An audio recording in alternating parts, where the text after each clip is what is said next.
ഇവിടെ ഒരുത്തന്റെ ടാക്സിയിൽ ആര് കയറിയാലും അവർക്ക് സുഖമില്ലാതാകുന്നു. കാരണം അതിൽ ജീഹു എന്നൊരു പെണ്ണിന്റെ ആത്മാവുള്ളത് കൊണ്ടാണ്. അതേസമയം ആ ടാക്സിയുടെ ഓണറായ ലീ വളരെയധികം കഷ്ടത്തിലാണ്. ഈ ആത്മാവ് വന്നതിന് ശേഷം കിട്ടിക്കൊണ്ടിരുന്ന പൈസയും കിട്ടാതായെന്നും പറഞ്ഞു അവളെ അവിടെ നിന്ന് തുരത്താൻ നോക്കുന്നു. എന്നാൽ ജീഹു ആയിട്ട് തന്നെ ആ ടാക്സിയിൽ നിന്ന് പോകാൻ ശ്രമിച്ചിട്ടും അവളെ കൊണ്ട് പോകാൻ സാധിക്കുന്നില്ല.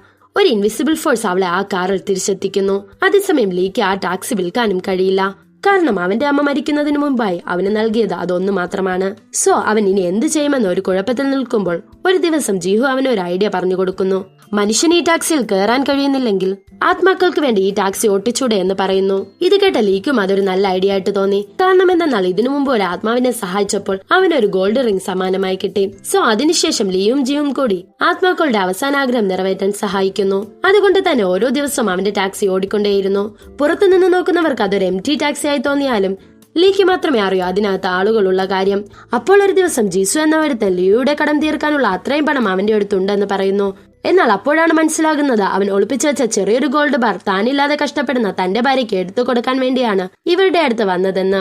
ഇത് കേട്ട ലീ ദേഷ്യപ്പെട്ട് അവിടെ നിന്ന് പോകുന്നു. എന്നാൽ അടുത്ത ദിവസം തന്നെ മനസ്സ് മാറി ജീസുവിനെ സഹായിക്കാൻ ലീ വരുന്നു. അതിനുശേഷം ജീസുവിന്റെ വൈഫിന്റെ അടുത്ത് എന്തൊക്കെയോ കഥ പറഞ്ഞ് വീടിനകത്ത് കയറിയവൻ ഗോൾഡ് ബാർ കണ്ടുപിടിച്ച് ജീസുവിന്റെ വൈഫിനെ ഏൽപ്പിക്കുന്നു. പെട്ടെന്നാണ് ഇൻഷുറൻസ് പണം ക്ലൈമായെന്ന് പറഞ്ഞ് ജീസുവിന്റെ വൈഫിന് കോൾ വരുന്നത്. പെട്ടെന്ന് ലീ അവന്റെ ടാക്സിയിൽ അവരെ ഇൻഷുറൻസ് കമ്പനിയിൽ കൂട്ടിക്കൊണ്ടുപോകുന്നു. എന്നാൽ അത്ഭുതകരമെന്ന് പറഞ്ഞാൽ ജീസുവിന്റെ വൈഫിന് ലീയുടെ ടാക്സിയിൽ കയറിയപ്പോൾ ഒന്നും സംഭവിച്ചില്ല. ശേഷം അവർ ഇൻഷുറൻസ് ഓഫീസിൽ എത്തുന്നു. ജീസുവിന്റെ വൈഫ് സൈൻ ചെയ്യാൻ പോകുന്ന സമയത്ത് പെട്ടെന്ന് അവിടെ ഒരു വയസ്സായ ലേഡി വരുന്നു. അവർ ജീസുവിന്റെ അമ്മയാണെന്ന് പ്രൂഫൊക്കെ കാണിക്കുന്നു. എന്നാൽ ജീസു അനാഥാലയത്തിൽ വളർന്നത് കൊണ്ട് തന്നെ അവന് അവന്റെ അമ്മയെക്കുറിച്ചൊന്നും അറിയില്ല എന്ന് ലിയോട് പറയുന്നു. പ്രൂഫൊക്കെ കണ്ട ഓഫീസർ ഇത് അവരുടെ അമ്മയാണെന്ന് കൺഫേം ചെയ്യുന്നു. അതുമാത്രമല്ല ജീസും വൈഫും ലീഗലി മാരീഡ് അല്ലാത്തത് കൊണ്ട് അവന്റെ ഇൻഷുറൻസ് പൈസ അമ്മയ്ക്ക് തന്നെ പോകുമെന്ന് പറയുന്നു. ഇതൊക്കെ കേട്ട് ജീസുവിന്റെ വൈഫ് വിശ്വസിക്കുന്നു. എന്നാൽ ലീക്ക് ആ ലേഡിയുടെ പെരുമാറ്റത്തിൽ എന്തോ പന്തികേട് തോന്നുകയും അവരെ ഫോളോ ചെയ്യുകയും ചെയ്യുന്നു. അപ്പോഴാണ് ലീക്ക് മനസ്സിലാകുന്നത് ആ ലേഡിയും അവരുടെ പാർട്ട്ണറും സ്കാമേഴ്സ് ആണെന്ന്. കൂടാതെ അനാഥാലയത്തിൽ നിന്ന് ലഭിച്ച ഇൻഫർമേഷൻ വെച്ചിട്ടാണ് അവർ ഫേക്ക് പേപ്പേഴ്സ് ഉണ്ടാക്കിയതെന്നും അറിയുന്നു.